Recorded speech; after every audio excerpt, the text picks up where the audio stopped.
بالنسبه للمقادير غنحتاج لا كريم باتيسير، الكلاصاج وشوكولا للتزيين.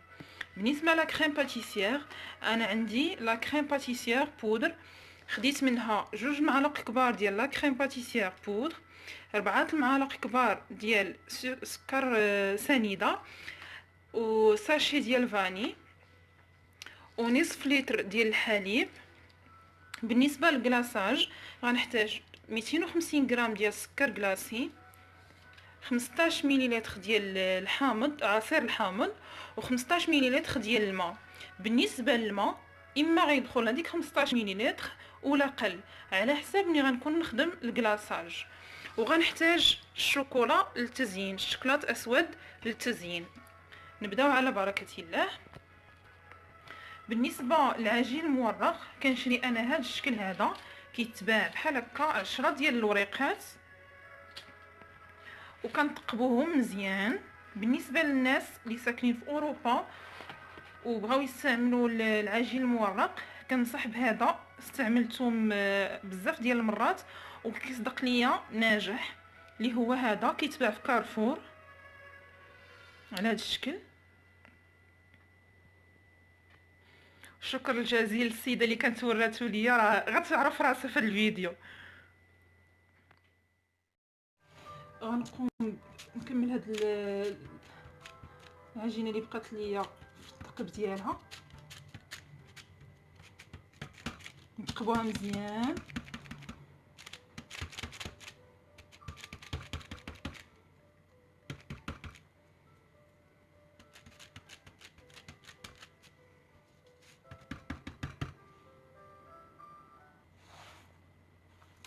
وبالنسبه للطياب ديال العجين المورق، الميفاي باش ما تنفخش ليكم، السر ديالها اننا ملي نبغوا نطيبوها نديروا البابي كويسون واحد اخر فوق الميلفاي، فوق لاباط على هذا الشكل هذا. وغنجيبوا طاوه اللي كتدخل حتى هي الفران نفس المقاس ديالها باش تجي فوق من لاباط على هذا الشكل هذا. وغندخلها للفران، غندخلها للفران لمده ديال 24 دقيقه لدرجه حراره 180 درجه. دابا غنوجد لا كريم باتيسير ديالي اللي غندير فيها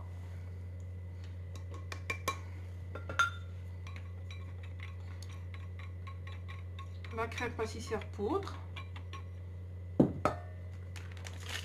وساشي ديال فاني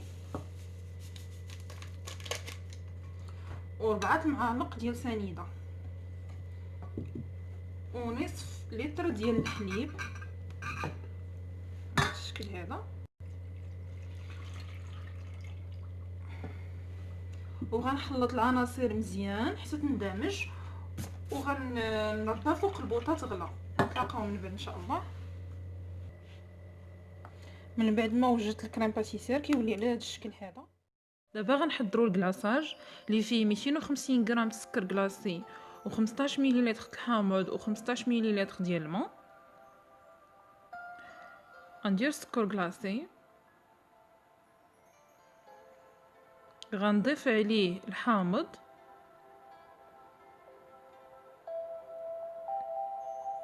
غنخلط شويه،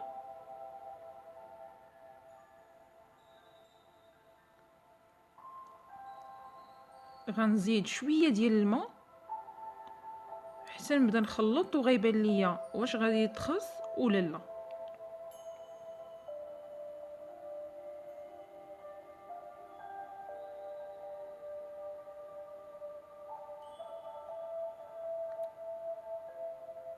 من بعد كنبقى نخدم فيه مزيان باش الحبيبات ديال السكر كلاصي كيذوبوا مزيان مع داك الحامض والماء. هو كيبان لكم بحال راه جاري ولا هذا، مي الا خدمتوه مزيان كيعقد راسو، كيشد مزيان، العناصر كتدخل مع بعضياتها.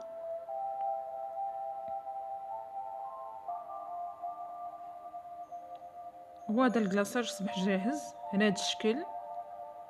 هو راه ما جاريش كيف كتشوفوا. عاقد راسو شويه.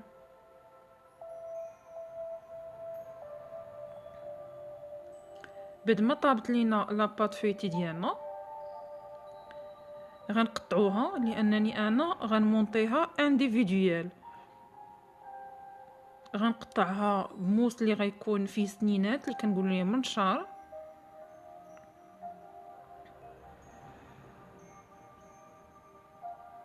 هاد لاباط فيتي كتكون 5 الورقات، العفو قبيله قلت 10، كيكونوا 5 وفيهم المربعات كيعطوا 10. ضروري المنشار يكون ماضي.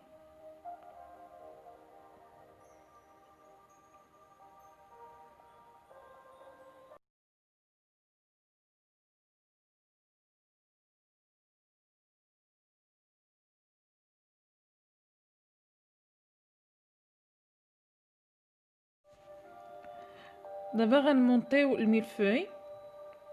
هاد لاباط اللي كنشري انا كتخرج ليا 6 ديال لي ميلفوي. غنوضع دابا الطبقه الاولى ديال لا كريم باتيسير. كنتمنى تكون الصوره واضحه. على هاد الشكل هذا طوليه.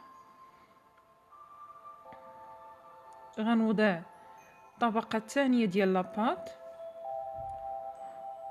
ونحاول انني نثبتها بهذا الشكل هذا. غنوضع الطبقه الثانيه ديال لا كريم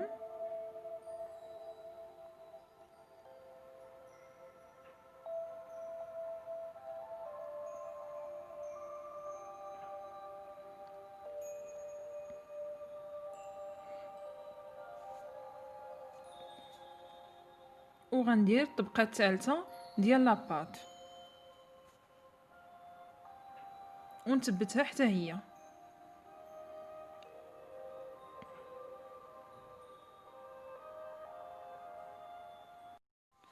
ودابا غندير الكلاصاج.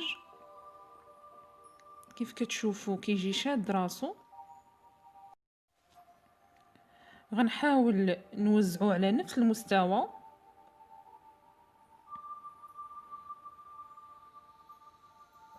باش تجي مقاد من الفوق. شفتوا واخا حركتها ما تخسرت ما والو، لان شاده راسها مزيان. وحتى لا كريم الا كانت بارده مزيان كتعاوننا في الخدمه.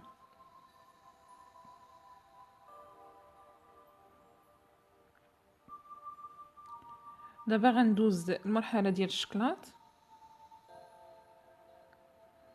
غندير خطوط على العرض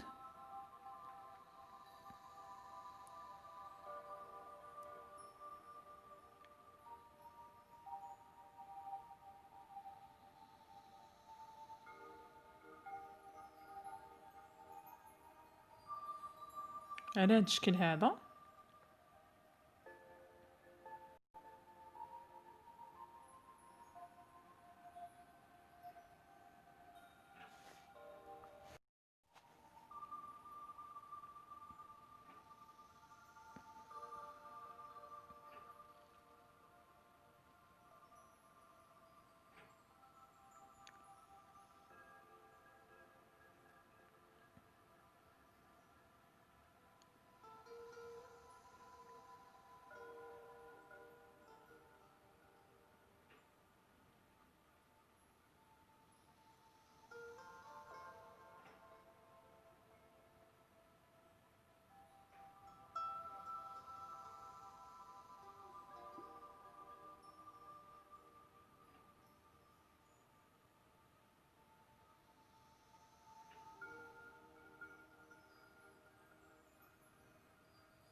غنحاول ندير خطوط بكيردون. غندير 2 لهذا الاتجاه و3 الاتجاه الاخر.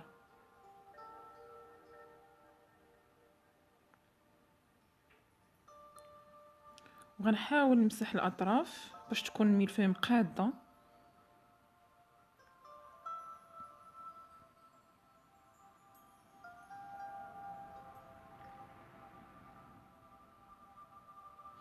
انا كنستعمل هاد القويعطات ديال لي كاب كيك. كنحلها على هاد الشكل باش كنحط فيها الميلفوي.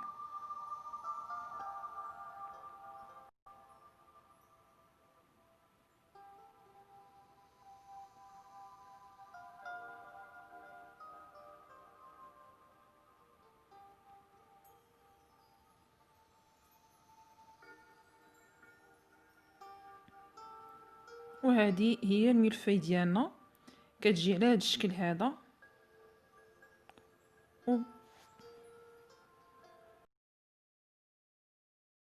غنعاود معكم واحده اخرى باش تشوفوا الطريقه مزيان.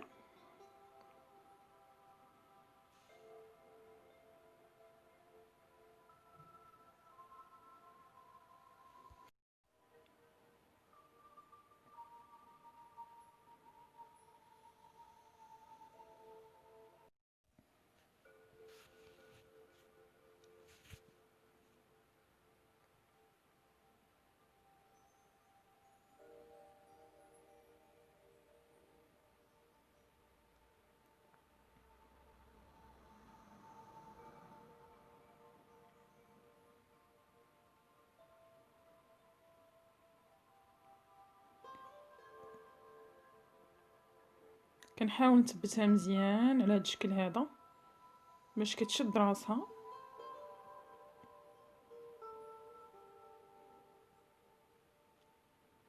وبالنسبه للكلاصاج كيف ما قلنا نحاولوا نوزعوه عليها كامله باش تجينا في نفس المستوى وتجينا الطبقه مقاده.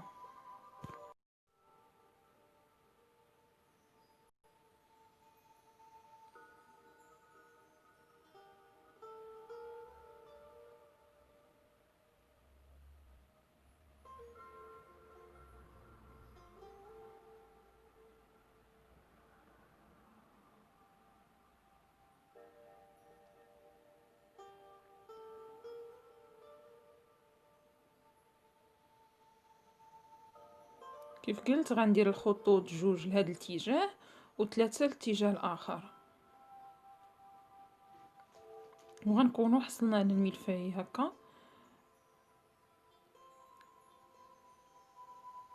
على هذا الشكل. ونتلاقاو بين